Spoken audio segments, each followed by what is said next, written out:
Hello, my name is Stephen Fontaine. I'm a rep for Lockheed Park CREST Spoilers. We're going to go ahead and do some owner training on these two CRESTs that we have here. Um, so these are cascaded together to where the leader boiler here is going to communicate with your lag boiler, and it's going to pretty much tell it what to do. And from the screen here, we'll kind of go through the screens, and then we'll go inside the boiler to kind of show uh, the different components inside the boiler. If you would like to get a little closer to the screen so you can see the screen here. All right, is that going to work? Okay, so this is your home screen here. This will guide you in different categories here. Here's the home screen. It shows you a status screen of your run, your set point that BMS is actually sending to the boiler that they want to maintain. It's got a differential of about 10 degrees above and 10 degrees below, which is 20 degrees differential from offset. So, and then over here you have your modulation rate of the boiler and some information on different sensors that it's seeing. Currently, it's got a system sensor supply it's looking at, and it's maintaining 128 degrees. Obviously, we're asking for 129, so we're just maintaining the modulation rate for this boiler at about 56% at this time. The column on the left will show you the home screen.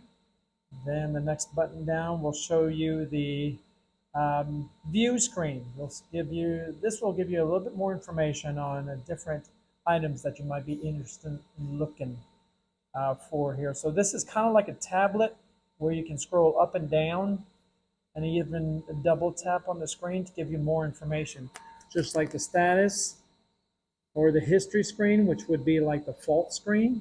If you double tap on that, it'll give you a list of the recent faults that the boiler may have.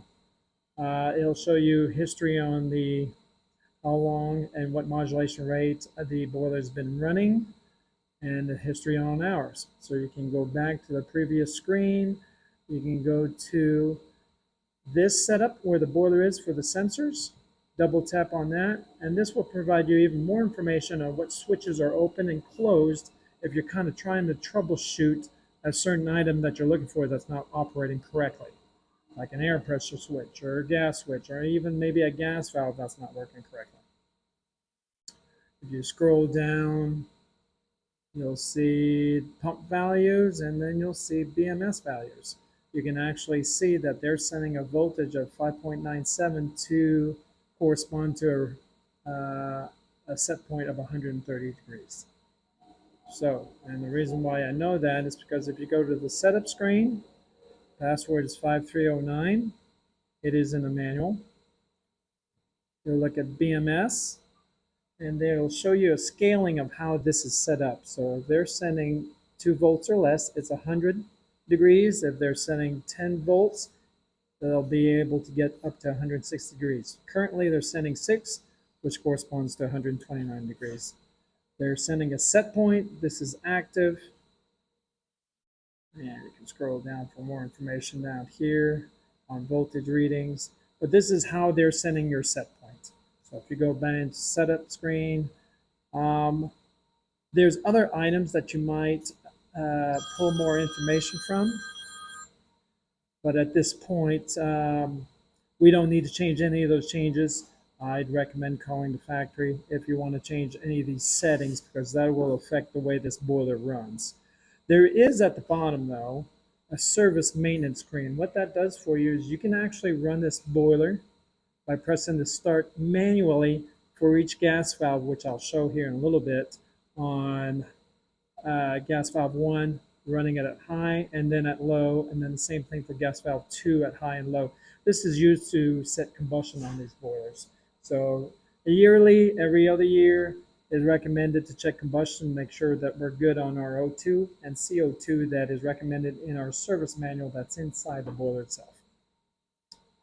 The bottom part is your information about your tablet. So this is where you would update your dates, maybe do a system update, screen orientation, pretty much just like a setup on your iPhone. Other than that, you'll get back to the home screen.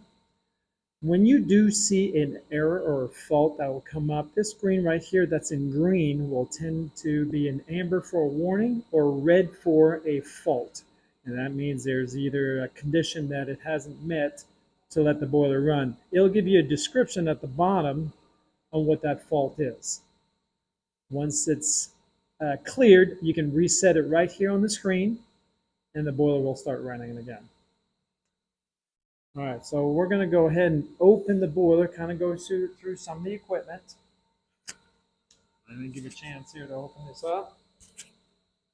On the top cover, you'll pull from the bottom, push up, so you'll see that it's hinged and clipped at the bottom. Pull that off first. And then the door at the bottom, similar, you'll pull from the top, and it's hinged on the bottom. So you'll see the hinge on the bottom that goes down. And just set that aside.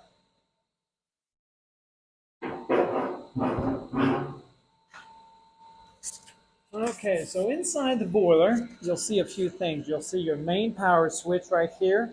You have one here on the boiler, and then you have one actually on the back wall that is independent to the boiler that just shuts off the electricity. See it right there?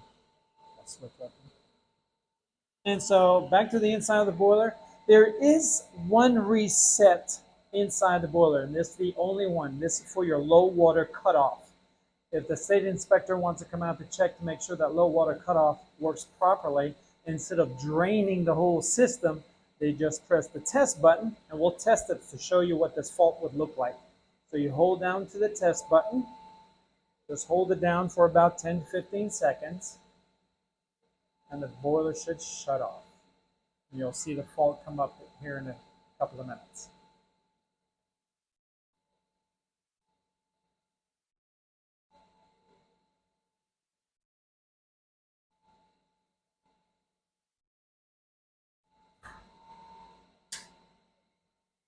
And there we are.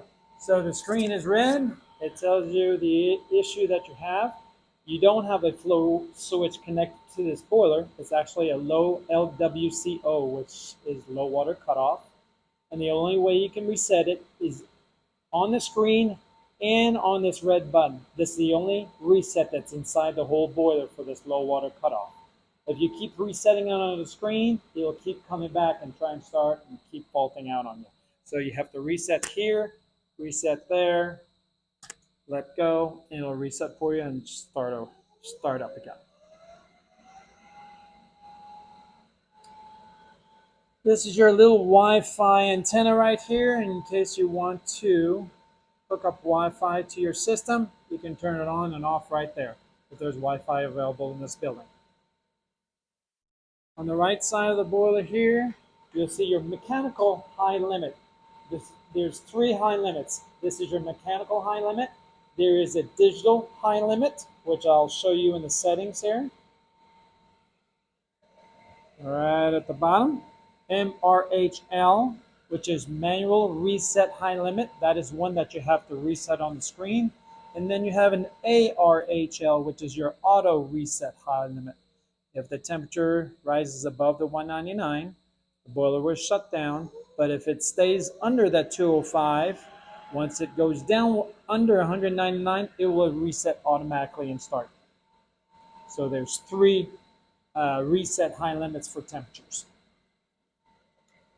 This is very convenient to know because there are control valves for each boiler to turn on and turn off. So if that valve does not create flow through the boiler, then you're going to get a high limit fault. Those control valves are controlled by controls. BMS has control of those. They're kind of in orange there. You see those valves back there?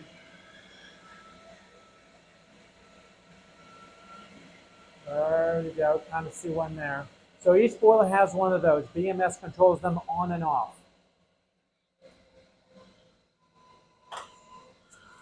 So inside the boiler itself, right on top here, you have your vent that comes in through a filter It's a MERV 4 filter, so it's kind of like a horsehair design, so it just takes the larger debris out. Then it goes through this damper right here, and then through this venturi. You'll have your gas that is coming through this pipe right down here into this manifold. Then you have your two gas valves. You have your small gas valve that modulates your firing rate from 0 to 20%. And then once if the set point is not met and we need to modulate higher, it turns on the second valve. First valve shuts off, and the second valve continues to fire up from 21% all the way to 100%. And then this gas goes through this manifold after the gas valve, mixes with the air, goes through the blower, and then through the heat exchanger that's on top of the boiler. The boiler itself has a basket-type mesh burner. What that does is the air and gas mixture that goes inside will go through these slots and then go through the mesh burner. Then it is lit on the outside of the burner, which creates that fire that you need in your combustion chamber and the heat exchanger.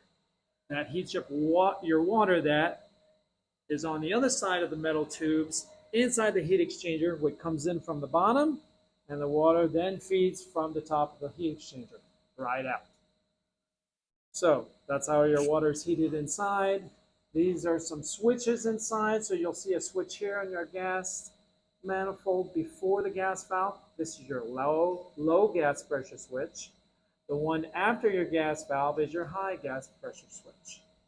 You do have a manual valve to shut off the gas inside the boiler, and there is one on the outside, I believe, on top of your boiler there. Is there a gas valve there? It must be higher. Might be closer to your gas regulator up on the gas line right there. Right down here inside the boiler, you'll have all your controls right behind this panel. There is no reset in here. There is a couple of fuses, but it will indicate on the display whether it's a fuse or not that it's not working correctly. So you have a control panel, and you have your communication card and a low water card that makes sure that the heat exchanger is working properly for you. Shouldn't have to open that up.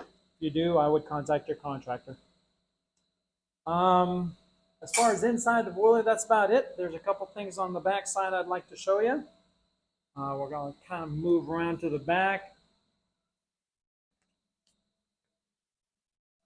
So on the back side of the boiler, you'll see your connections. So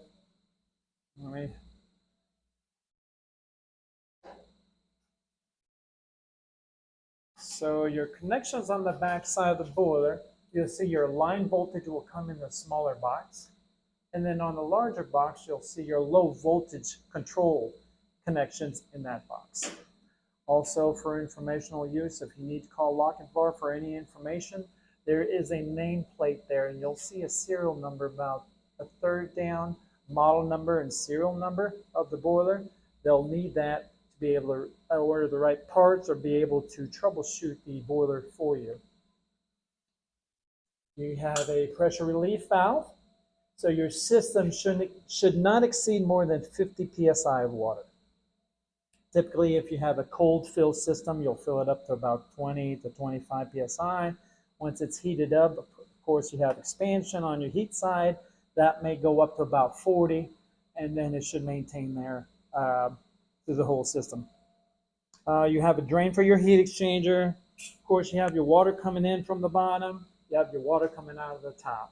Here's your low water sensor connection. This is your temperature pressure gauge right on this side.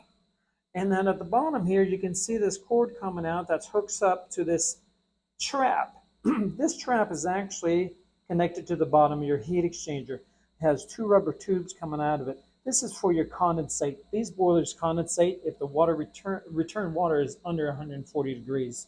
So if that happens, the boiler itself becomes more efficient, and the condensate goes through this trap.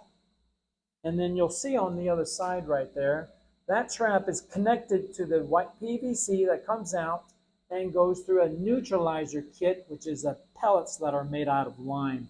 What that does is the condensate that comes out of the heat exchanger is very acidic, kind of like rain. and it goes through that lime rocks, neutralizes the pH of the water before it goes down the drain, so it prevents corroding your drains going down, going out. So that's why those rocks should be verified once a year. If there's rocks in there, it's doing its job. If it's getting low on rocks, then it's time to replace. Manuals on the top cover that I took off originally. There is some manuals in there that will help. There should be some manuals in this door right here that will show you. Well, not that one, but probably in the other one. And we can provide that electronically for you. Service guide, user manual, and an IOM. I think at this point, this should be about it. I appreciate it. Thank you.